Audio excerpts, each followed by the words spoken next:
Japan did not lose its secret naval base because the Americans found it. It lost it because Japan panicked. In June 1944, the Imperial Japanese Navy hid its entire mobile fleet in one place: battleships, carriers, destroyers, convinced it was untouchable. By doctrine, nothing could reach it. By logic, nothing should have. Then a single American submarine, damaged, isolated, and running out of air, did something it was never supposed to do. It didn't attack the fleet. It didn't fire the first decisive shot. It forced the Japanese Navy to react. That reaction exposed the base, collapsed a major war plan, and pushed Japan into a battle it was not ready to fight. This is not a story about luck or heroics. It is about how rigid systems break under pressure, and how the moment you move to protect a secret is often the moment you reveal it. Want to understand how wars are really decided not by single battles, but by hidden reactions? Consider subscribing. This channel explores World War II through strategy, systems, and the moments history rarely explains. In early 1944, the Imperial Japanese Navy was fighting a war it no longer controlled. Island after island was falling. American submarines were sinking merchant ships at an accelerating rate, and yet, Japanese naval planners still believed they held one decisive advantage: concentration. If Japan could gather its remaining strength into a single, protected force, it could still dictate the terms of battle. That belief led them to Tawi-Tawi. Located in the southern Philippines, far from major American airfields, Tawi-Tawi was not chosen by accident. The anchorage was surrounded by shallow reefs, narrow approaches, and dense jungle coastlines that limited aerial reconnaissance. It was distant from U.S. carrier task forces, and most importantly, it was believed to be hostile terrain for submarines. On Japanese planning maps, Tawi-Tawi appeared almost ideal: a place to refuel, a place to train, a place to prepare for the decisive battle that would restore balance in the Pacific. By June 1944, the Japanese mobile fleet had quietly assembled there: battleships, aircraft carriers, heavy cruisers, and dozens of destroyers tasked with one mission above all others: keep American submarines away. From Tokyo's perspective, the logic was sound. Submarines were dangerous, but predictable. American doctrine emphasized caution, long-range attacks, avoidance of escorts, immediate evasion after firing. Destroyers, in turn, were designed to counter exactly that behavior. If a submarine was detected, it would dive. If it dove, sonar would track it. If sonar tracked it, depth charges would kill it. This was not speculation. It was training. It was doctrine. It was how modern naval warfare was supposed to work. And so, at Tawi-Tawi, the Japanese Navy felt secure. Secure enough to keep its most valuable ships in close proximity. Secure enough to linger. Secure enough to assume that secrecy alone was protection. But that confidence rested on a fragile assumption. It assumed the enemy would behave as expected. On the American side, the reality was very different. By mid-1944, the U.S. submarine force was under intense strain. Despite sinking hundreds of enemy ships, losses were mounting. Patrols were growing longer. Equipment failures were common. And the most critical weapon of all, the torpedo, was notoriously unreliable. American submariners knew this. They lived with it. They joked darkly about it. A torpedo could run too deep. It could detonate early. It could strike the hull of a ship and fail to explode at all. And when a submarine revealed its position with a failed attack, the consequences were often fatal. Doctrine responded to this uncertainty with caution. Avoid destroyers. Fire from long range. Withdraw immediately. The result was survivability, but not dominance. By 1944, many within the submarine force understood that something was wrong. Losses were too high. Results were too slow. The system was grinding men down without adapting. But systems do not change easily in wartime. Doctrine, once written, becomes self-defending. Failures are blamed on execution, not assumptions. And deviation is treated as recklessness. This was the environment in which the patrol toward Tawi-Tawi began. Officially, the mission was simple: observe. Report. Avoid engagement. No one expected contact with the main Japanese fleet. No one believed such a concentration would risk exposure so far south. And certainly, no one believed a single submarine could threaten it. From the Japanese perspective, the anchorage was invisible. From the American perspective, it was unknown. Between those two beliefs lay a narrow margin of error, and war has a way of finding those margins. What the Japanese Navy had created at Tawi-Tawi was not just a base. It was a psychological construct, a belief that control could be restored by clustering power and enforcing rules. But concentration carries its own danger. The more you gather in one place, the more catastrophic a reaction becomes when something unexpected appears. Tawi-Tawi was safe only as long as nothing challenged its assumptions. No American air raids were required to break that illusion. No surface fleet was needed. No grand offensive was launched. All it would take was one encounter that did not follow the script, one moment where training failed to predict behavior. Decision that Doctrine had explicitly ruled out, and once that happened, the Japanese Navy would face a choice: stay and risk everything, or move and reveal what it had worked so carefully to hide. That choice, and the fear that drove it, would reshape the next phase of the Pacific War. Japanese Navy believed Tawi-Tawi was protected by geography and doctrine. The American submarine force was fighting a very different battle, one it was quietly losing. On paper, U.S. submarines were one of the most lethal weapons of the Pacific War. They sank ships. They strangled supply lines. They forced Japan to divert resources to escort duty. But beneath those statistics was a growing crisis. By 1944, American submariners did not trust their own weapons. The Mark 14 torpedo standard issue for most of the war was deeply flawed. It had been rushed into service without proper testing, shielded by bureaucratic denial, and defended long after its failures became impossible to ignore. Some torpedoes ran too deep, passing harmlessly beneath targets. Others detonated prematurely, alerting escorts without causing damage. Many struck enemy hulls and failed to explode at all. For a submarine commander, this uncertainty was deadly. An attack that failed did not simply waste ammunition. It revealed position. It summoned destroyers. And once destroyers arrived, survival became a matter of luck. Doctrine attempted to compensate for these failures by minimizing risk. Submarines were trained to strike from long range. They were instructed to avoid escorts at all costs. And if detected, they were expected to dive deep, run silent, and endure. This approach made sense on paper. Destroyers were faster, more maneuverable, and designed specifically to kill submarines. They carried sonar, depth charges, and crews trained for one purpose: hunt what they could not see. Engaging a destroyer directly was considered suicidal. And so the American submarine force adopted a cautious posture, one that prioritized survival over initiative. But caution has a cost. Long-range attacks reduced accuracy. Avoidance surrendered control of the engagement. And the refusal to challenge escorts meant that the enemy's defensive screen remained intact. By mid-1944, the consequences were visible. Dozens of American submarines had been lost. Thousands of men were missing beneath the Pacific. And despite years of experience, Doctrine remained largely unchanged. The system was preserving itself, not solving the problem. Within the submarine force, frustration grew. Crews watched merchant ships sink only to see destroyers rush past survivors, ignoring the dead to hunt the submarine instead. They endured hours, sometimes days, of depth charging, knowing that one mechanical failure or one miscalculation could end everything. Yet the rules remained the same. Avoid destroyers. Do not engage. Withdraw after firing.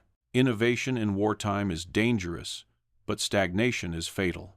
And by 1944, the American submarine force was trapped between the two. At the highest levels of command, these contradictions were acknowledged but rarely acted upon. Admirals saw the numbers. They read patrol reports. They knew torpedo reliability was unacceptable.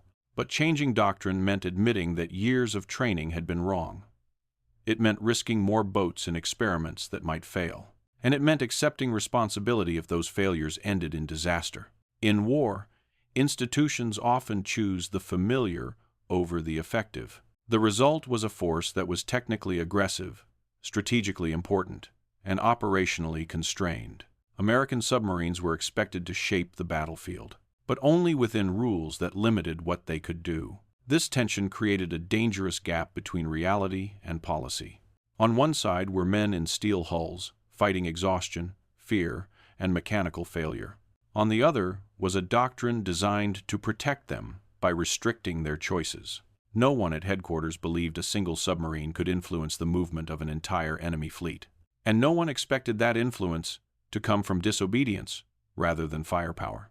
The patrols sent toward the southern Philippines in June 1944 were meant to observe, not provoke, to report, not to disrupt, to watch the enemy without being seen. From the American perspective, Tawi-Tawi was a blank space on the map, a rumor, a possibility. From the Japanese perspective, it was secure precisely because American submarines were predictable. Both sides were operating under assumptions that had not yet been tested. Neither realized was that the submarine force's greatest weakness, its broken weapons and rigid doctrine, was about to collide with the Japanese Navy's greatest vulnerability. Not firepower, not numbers, but overconfidence in how the enemy was supposed to behave. When those assumptions finally met reality, the result would not be a tactical surprise. It would be a systemic shock, because when a military system is already under strain, it does not take a massive blow to break it. It only takes one action it was never designed to absorb. Military doctrine exists for a reason. It is written in blood, refined through failure, and enforced to prevent catastrophe. But doctrine also has a weakness. It assumes tomorrow will resemble yesterday. By 1944, American submarine doctrine had become a protective shell designed to keep boats alive, not to challenge the structure of the war itself. Within that shell, certain ideas were not merely discouraged, they were forbidden. One of them was simple: treat destroyers not as threats to evade, but as targets to eliminate. On paper, the logic was absurd. Destroyers were faster, they turned tighter, they carried sonar and depth charges in numbers that submarines could not survive. Every training manual made the same point. If a destroyer detected you, your priority was to disappear. Engagement meant death. And yet, beneath the surface of that certainty, a contradiction was growing. Destroyers were not incidental enemies. They were the backbone of the Japanese Navy's defensive system. They protected carriers. They guarded battleships. They hunted submarines relentlessly. Every destroyer removed from the fight reduced the effectiveness of the entire fleet. The doctrine treated destroyers as obstacles, but in reality, they were load-bearing pillars. This idea was not revolutionary in theory. It was revolutionary in consequence. To attack a destroyer directly required abandoning the core assumptions of submarine warfare. It meant closing distance instead of opening it. It meant accepting detection as inevitable, and it meant committing to an engagement that offered no safe retreat. If the attack failed, there would be no second chance. The mathematics alone were discouraging. A destroyer charging head-on presented a narrow profile tens of feet wide from the bow. At standard engagement ranges, a torpedo spread could easily miss. The closer the range, the higher the probability of a hit, but also the higher the probability of immediate counterattack. Doctrine solved this dilemma by avoidance. The forbidden idea solved it by inversion. If detection was unavoidable, then stealth was no longer the advantage. If escape was unlikely, then survival depended on disabling the hunter before it could strike. The logic was brutal, but it was internally consistent. What made the idea dangerous was not its lack of reasoning. It was the risk it imposed on everyone involved. Within the submarine force, few officers were willing to even discuss it openly. Commanders were already losing boats. To authorize experiments that might accelerate those losses was professionally and morally hazardous. High command understood this. They had seen aggressive commanders before. They had buried crews who pushed too far. And they had learned that a single failed experiment could undo months of operational progress. So, the doctrine held: avoid destroyers. Do not engage. Withdraw. The forbidden idea remained exactly that: unwritten, unofficial, and untested, until the environment of the war began to remove alternatives. By mid-1944, submarines were being sent into increasingly dangerous waters. Japanese escorts were more numerous. Patrol zones were tighter. The margin for error was shrinking. At the same time, the cost of passivity was becoming impossible to ignore.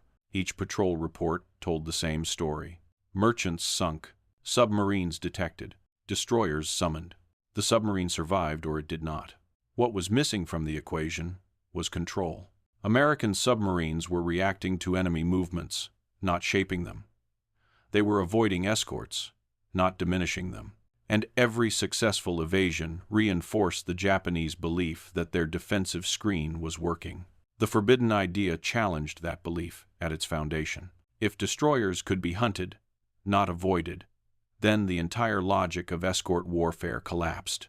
Convoys would become vulnerable, fleet movements would be exposed, and the psychological balance of the undersea war would shift. But theory alone does not change doctrine. Doctrine changes only when someone acts. Not with permission, not with consensus, but with results. The decision to test the forbidden idea was not made in a conference room. It was not approved by committees, and it was not entered into any operational manual. Urged in the narrow space between orders and reality, where commanders were forced to choose between what they were taught and what they believed might work. The mission toward the southern Philippines was never intended to test doctrine. It was meant to observe, to report, to withdraw. No one expected a confrontation. No one anticipated a decisive choice. But the conditions of the war had already aligned. A defensive system built on predictability, an offensive force constrained by failure, and a doctrine that could no longer absorb the pressure placed upon it. When those elements finally converged, the forbidden idea would leave theory behind, not as a calculated experiment, but as a decision made under extreme constraint. And once that decision was taken, there would be no neutral outcome. Either the system would adapt or it would break. When doctrine fails is rarely dramatic. There is no announcement, no formal declaration.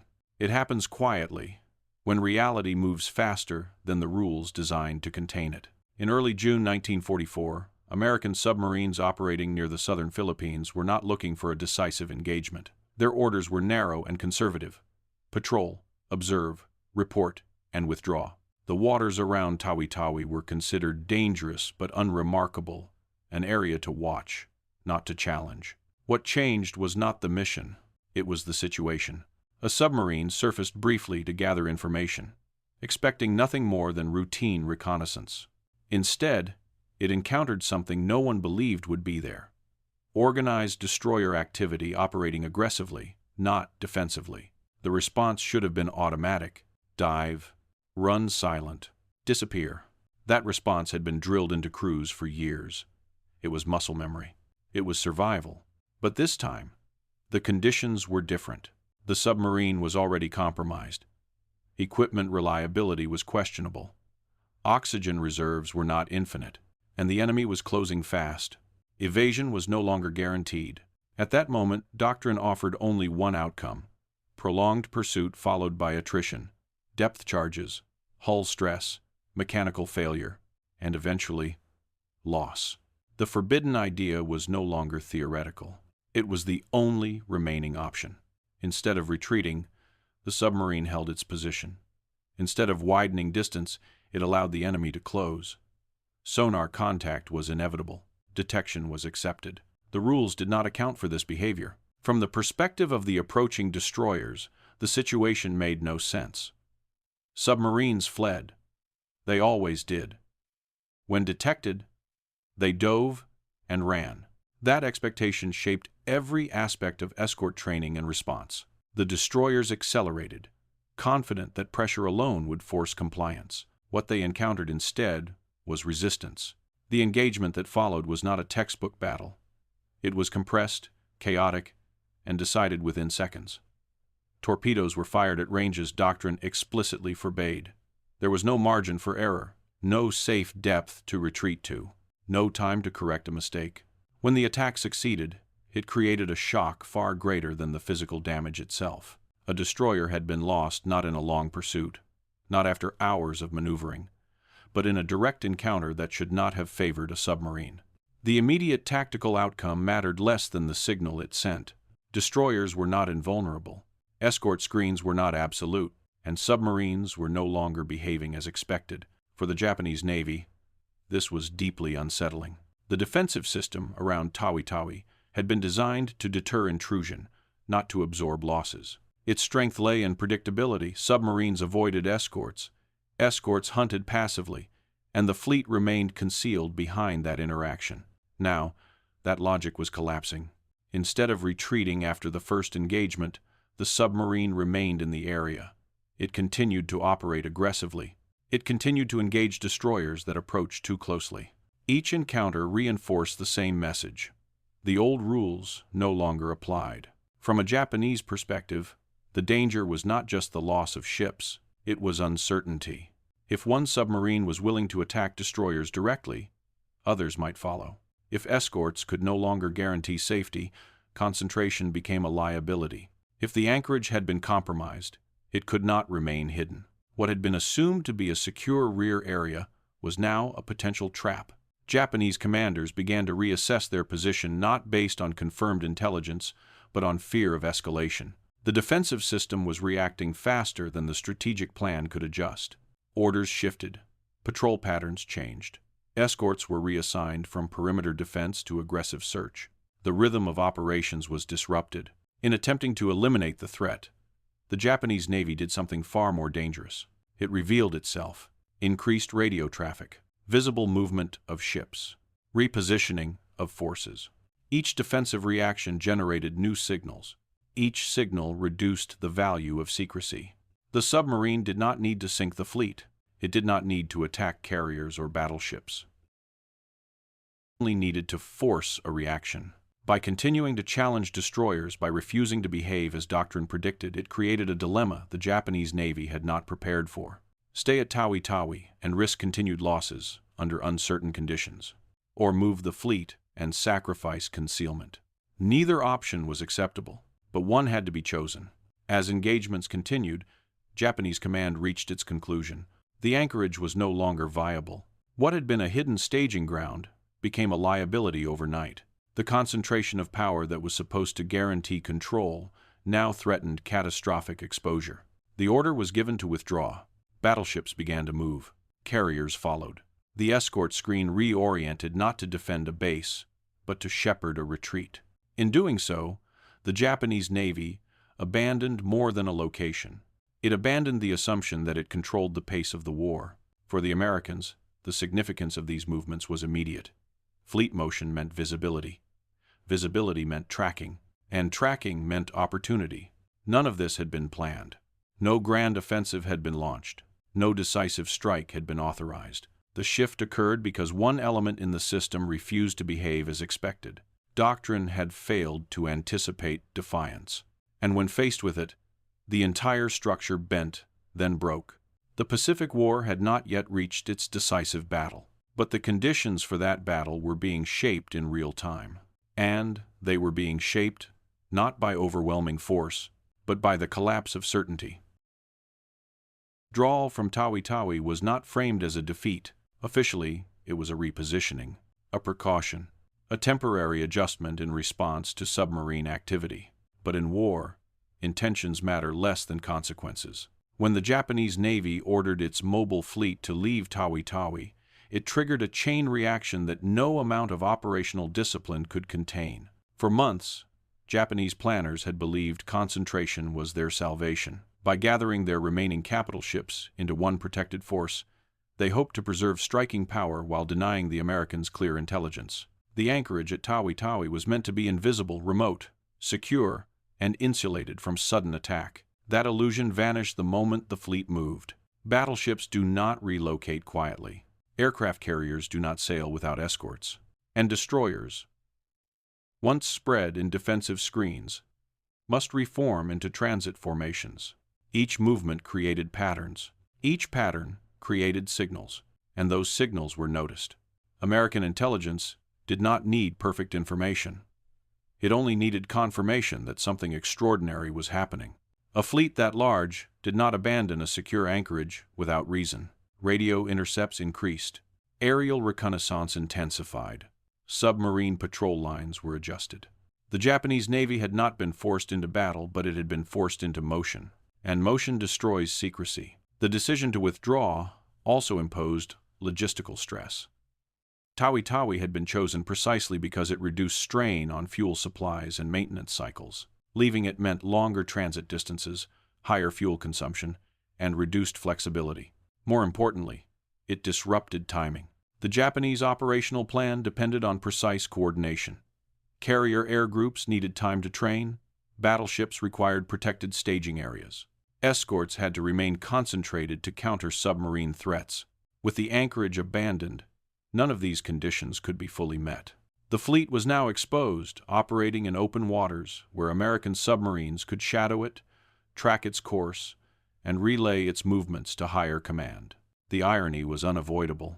In attempting to escape a perceived submarine threat, the Japanese Navy placed itself squarely within the American intelligence network. At the strategic level, this altered everything. American planners had been searching for the Japanese fleet for months. Its absence from expected locations had frustrated attempts to force a decisive engagement. Now, movement provided answers. The direction of travel mattered, the timing mattered, and the urgency mattered most of all. Japanese commanders were no longer dictating terms. They were reacting to pressure, adjusting plans midstream, and accepting risks they had previously sought to avoid. This loss of initiative was subtle but decisive. The Pacific War was not won through single moments of brilliance. It was won through accumulation, through forcing the enemy to make choices under stress, then exploiting the consequences of those choices. The withdrawal from Tawi-Tawi was one such choice. It did not immediately cost Japan ships or aircraft. It cost them control. As the fleet moved, its escorts were stretched thin. Anti-submarine coverage became reactive rather than preventative. Patrol patterns were improvised. Commanders were forced to prioritize speed over concealment. Each compromise increased vulnerability. At the same time, the psychological impact rippled through Japanese command structures. The idea that a single submarine could disrupt fleet operations challenged deeply held assumptions. Escort commanders grew cautious. Aggressive pursuit gave way to defensive maneuvering. The confidence that destroyers could dominate the undersea threat was shaken. Fear does not always paralyze, but it reshapes behavior.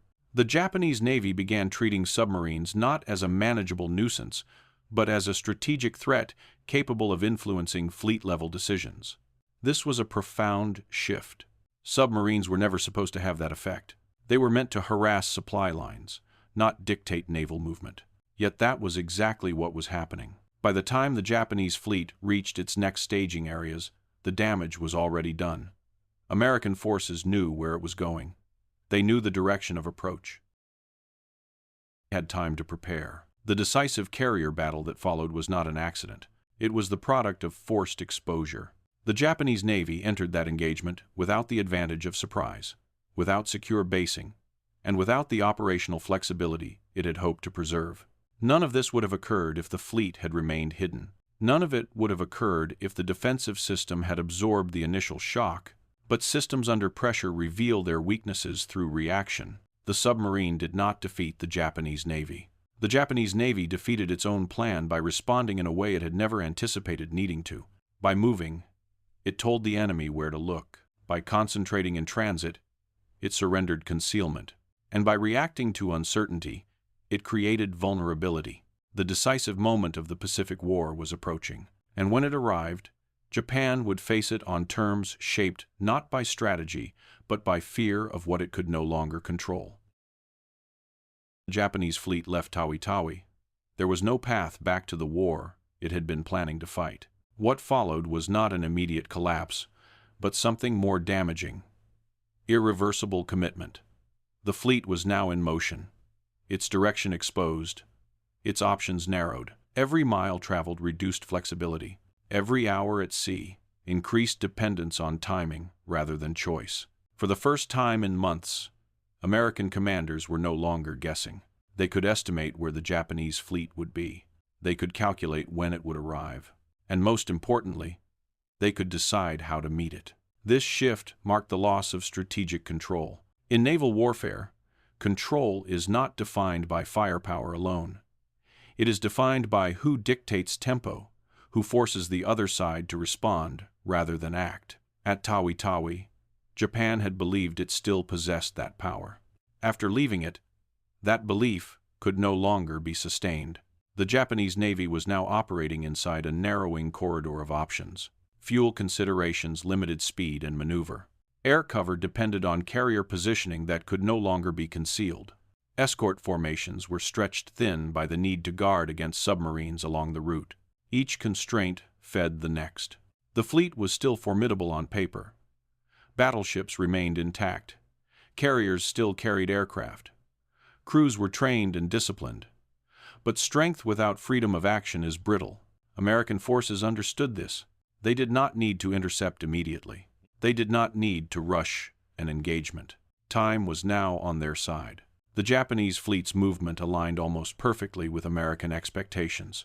Submarines tracked from below. Reconnaissance aircraft extended the picture from above. Signals intelligence filled in gaps. The trap did not require deception. It required patience. When the decisive carrier battle finally came, it was not fought between equals improvising in uncertainty. It was fought between one force reacting to exposure and another operating with foreknowledge. Japanese pilots launched into an environment shaped by prior compromise. Flight decks operated under pressure. Training deficiencies became visible. Command decisions were compressed by urgency rather than choice. The result was catastrophic. Aircraft were lost faster than they could be replaced. Carrier groups were dismantled in hours. The Japanese Navy lost the air power it could not afford to lose, and with it, the ability to contest the Pacific. This outcome was not caused by a single submarine attack. It was not caused by one tactical innovation alone. It was caused by a chain reaction that began the moment Japan chose to abandon concealment. Once secrecy was lost, everything that followed became predictable. The American victory that emerged from this sequence was not simply a triumph of numbers or technology. It was a victory of positioning, of forcing the enemy into a situation where strength no longer mattered. Japan entered the decisive phase of the war without surprise, without initiative, and without the ability to recover from mistakes. That condition had been created days earlier, far from the battlefield, when the fleet reacted to a threat it did not fully understand. Strategic defeat rarely announces itself. It begins with a compromise, then another, then a decision that seems prudent in isolation but disastrous in aggregate. The withdrawal from Tawi-Tawi was one such decision. By the time Japanese commanders realized the full implications, it was too late. The fleet was committed, the enemy was waiting, and the margin for recovery had vanished. In hindsight, the loss of control appears inevitable. But inevitability is only visible after the fact. At the moment it mattered, Japan believed it was preserving strength. In reality, it was surrendering leverage, the most valuable asset in modern war. The Pacific War did not end with this battle, but its outcome was decided here, not by overwhelming force, not by flawless execution, but by a single systemic failure to absorb uncertainty without revealing intent. Once that failure occurred, the rest followed with brutal efficiency, and by the time the guns fell silent, Japan was no longer fighting to win. It was fighting to endure a defeat it could no longer prevent. Others rarely remember the moment a system breaks. They remember only what follows. After the decisive carrier battle that sealed Japan's fate in the Pacific, attention shifted elsewhere to new fronts, new losses, and new calculations. But far beneath the surface, the consequences of what happened near Tawi-Tawi continued to unfold. For the American submarine force, the lesson was unmistakable. The old doctrine had failed. The assumptions it was built upon no longer held, and the cost of clinging to them had been measured in sunken boats and missing crews. Quietly, without ceremony, those rules were rewritten. Submarines were no longer instructed to avoid destroyers at all costs. They were trained to understand them, to anticipate them, and, when necessary, to engage them. What had once been forbidden became authorized. What had been considered reckless became studied. And what had been dismissed as suicidal was absorbed into doctrine. This shift did not make submarine warfare safe. Nothing could, but it made it honest. Commanders were no longer pretending that survival depended solely on evasion. They were given the freedom to choose aggression when the situation demanded it and the responsibility to accept the consequences. For many submariners, this change came too late. Boats already lost would not return. Crews already gone would not be saved. Innovation in war is rarely kind to its pioneers. The submarine that had forced the Japanese fleet to move would not survive the war. On a later patrol, in different waters, it encountered a defensive system that had learned, adapted, and tightened its grip. There was no dramatic final stand, no decisive breakthrough, just sonar contact, depth charges, and the sudden silence that follows implosion. 79 men vanished with the boat. No survivors, no witnesses, only reports, assumptions, and eventually, confirmation. Their loss did not negate what had been achieved, but it defined its cost. The war moved on. The Doctrine endured. By the final year of the conflict, American submarines were sinking Japanese destroyers with increasing frequency. Escort commanders no longer assumed submarines would flee. Convoys were forced to spread out. Defensive certainty was gone. The hunters had learned that they could be hunted. This did not win the war on its own, but it saved lives. Every destroyer diverted to defense was one less ship projecting power. Every escort sunk reduced the pressure on submarines operating elsewhere. And every lesson learned from those early, forbidden engagements improved the odds for those who followed. The strategic impact was diffuse but real. Years later, when historians examined the Pacific War in hindsight, they would focus on battles, admirals, and fleets. They would chart carrier losses and aircraft counts. They would analyze turning points with the clarity that distance provides. What they would rarely see was the moment when certainty cracked. The moment when a system, confident in its rules, encountered behavior it could not explain and reacted in a way that revealed everything it was trying to protect. That moment did not look like victory. It looked like confusion. It looked like hesitation. It looked like movement where there should have been stillness. But that was enough. The legacy of what happened near Tawi Tawi is not one of heroism. It is one of adaptation. It is a reminder that rigid systems fail not because they are weak, but because they cannot bend without breaking. And that in war, the most dangerous assumption is that the enemy will behave as expected. The Pacific War was decided by many forces: industry, logistics, air power. But beneath all of them was a quieter truth. Control does not disappear all at once. It erodes.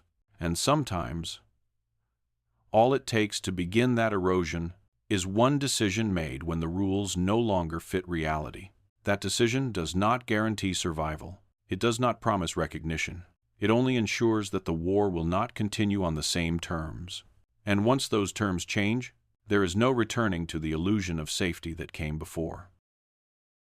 This story changed the way you think about warfare. Support the channel by liking the video and subscribing. More World War II documentaries are coming, focused not on legends, but on the decisions that quietly shaped history.